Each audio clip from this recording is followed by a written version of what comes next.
Hi, very good morning. I Facebook friend mayambo aham makta taram nokcheri.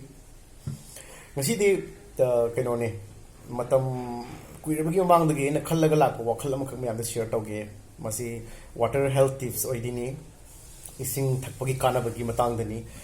ado masi da aina ngangjingaida aingondagi hena expert oiba mayam amasu lei ado makoi na haitare makoi na khangbudu paksan yogdaba adagi aina ngasi pamisina aigi nusijaraba imung manung natragi chinaw laiba friend cycle mayam sida yohoning ba haitare social media gi khuthang dagi aina haining iba keno simtang yoholagadi aigi sulay fabani kanaba yam tin kanaba pot khrani aina ngasi haijagadari se akhang basing dugidi khangaga dum makoi dum chapchana dum pangthoga la ambiyai adu akhoi tawbidaba chinaw singgi oini thamjage ising asaba thakpasi am thinka nai ayuk anta he hawlakpaga he hawrakpaga haitare ko brush tawdingai mamang do erga siare matung do erga siare yargadi ising asaba se thakpiyu akhoi ising fajana akhoi sawhallaga akhoi ready dum thambiyu ising sidi walan bigano haijari ba haitare yam pipasugumba amada dum akhoi thambiga siare aduga akhoi hojiti fajaba copper bottles mayam thoe akhoi plastic bottles sing siam phate sina haning diam sina hargadi plastic bottles is jo quality label ne ba ko nataga na akhoi copper bottles yam phai nat ngamdra bog si steel gi eno ji chari do adugum sin adugum ma leibiraga adum lummaga thambiro aduga akhoi ising si lumbu sa ma gi aying budu mangal laga loire kitang saba haitare ko ayung ta sida adum thakpi ki taragadi akhoi chaba tum daba khotaba adagi lok khonung nuai taba khanau nuai taba lok thungba loi phali ising asaba sina maram oiraga adu de natana akhoi kok sikpa migraine leiba ko adagi kok ngauba adagi energetic oidaba hakjang yam chokthaba yam tired yam exhaust oi mayam sisu koi ising asaba sina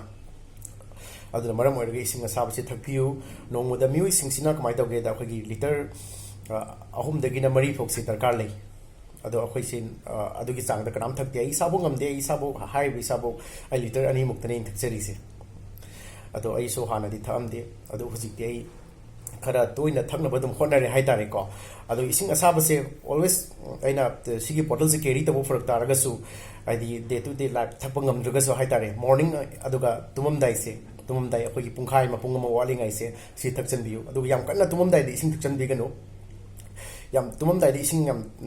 na hena thakchalaga di ngasagi aina tumdharani ina washroom changning ko matamda hawalaga chattabi yaroi chatraga na hoi kidney bera lakadini aduna ngasagi aina hawalaga washroom chaluraga changko matamdadi hana aina quality leina tumamiba agi sleep to mangi ni haitare amohana adu tana bo hona bada angoda awaba moy gini aduna idi ngasagi tumdaba si hakchang su idana ko aduna yar khaidi ising cup achau beer cup amagumba tumamdai da idi thakpiro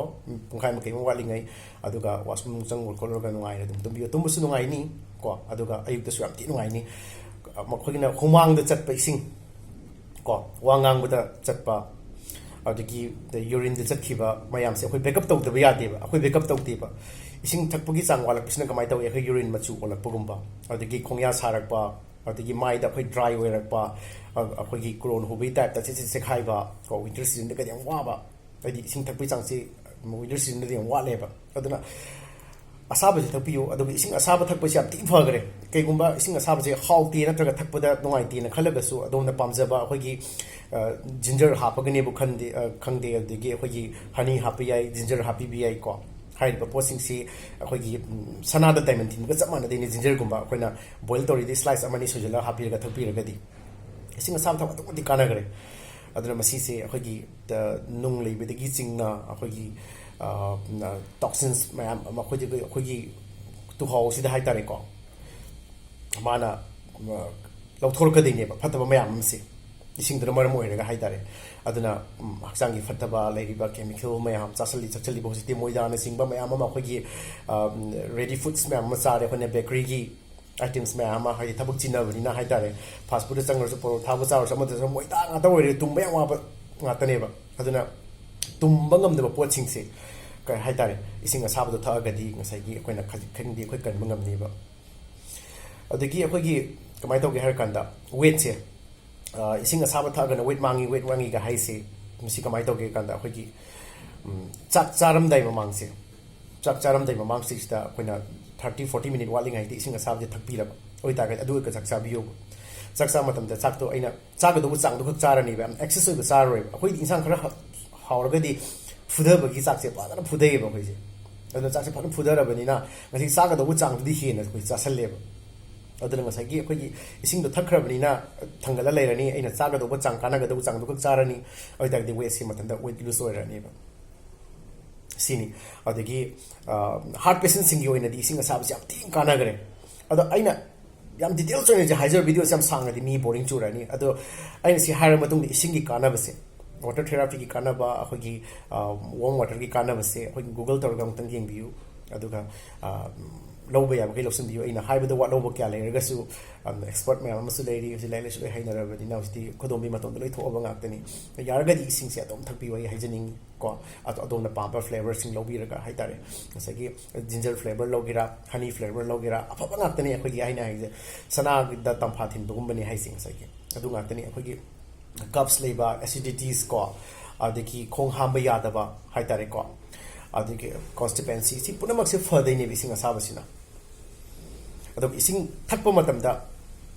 ꯐꯩꯗꯤ ꯍꯥꯏꯔꯒ ꯀꯃꯥꯏꯅ ꯊꯛꯀꯗꯧꯅꯤ ꯁꯤ ꯑꯗꯨꯝ ꯑꯩ ꯍꯥꯏꯖꯔꯝꯒꯦ ꯊꯛꯄ ꯃꯇꯝꯗ ꯏꯁꯤꯡꯁꯦ ꯐꯝꯃꯒ ꯒ꯭ꯌꯥꯟ ꯇꯥꯅ ꯑꯩꯈꯣꯏꯒꯤ ꯌꯥꯎꯝ ꯑꯃꯗ ꯁꯦꯀꯦꯟ 3-4 ꯂꯧꯔ ꯊꯛꯄꯤꯌꯣꯕ ꯒꯗ ꯊꯛꯆꯟꯕꯗꯨ ꯅꯠꯇꯕ ꯒꯗ ꯊꯛꯆꯟꯕꯁꯤꯅ ꯍꯛꯆꯥꯡ ꯌꯥꯝ ꯁꯣꯛꯑꯦꯕ ꯑꯦꯛꯁꯇ꯭ꯔꯥ ꯑꯦꯗꯤꯁꯅꯦꯜ ꯑꯣꯏꯕ ꯒ꯭ꯌꯥꯁ ꯆꯪꯉꯦꯕ ꯂꯦꯞꯄꯒ ꯊꯛꯄ ꯃꯇꯝꯗ ꯑꯩꯈꯣꯏꯒꯤ ꯋꯥꯇꯔ ꯕꯦꯒꯇ ꯏꯁꯤꯡ ꯍꯥꯟꯕ ꯃꯇꯝꯗ ꯑꯩꯈꯣꯏꯅ ꯋꯥꯇꯔ ꯕꯦꯒꯁꯦ ꯀꯣꯟꯊꯔꯒ ꯍꯥꯜꯂꯤꯗꯅꯀꯣ ꯑꯗꯨꯃꯥꯏꯅ ꯇꯧꯅ ꯑꯩꯈꯣꯏꯅ ꯉꯁꯥꯏꯒꯤ ꯏꯁꯤꯡ ꯊꯛꯄ ꯃꯇꯝꯗ ꯐꯝꯃꯒ ꯊꯛꯄꯤꯌꯣꯕ ꯑꯦꯛꯁꯇ꯭ꯔꯥ ꯑꯦꯗꯤꯁꯅꯦꯜ ꯒ꯭ꯌꯥꯁ ꯆꯪꯕꯁꯤꯅ ꯀꯃꯥꯏꯅ ꯇꯧꯒꯦ ꯍꯥꯏꯔ ꯀꯥꯟꯗ ꯑꯩꯈꯣꯏꯒꯤ ꯇꯥꯡ ꯆꯤꯛꯄ ꯈꯨ ꯅꯥꯕ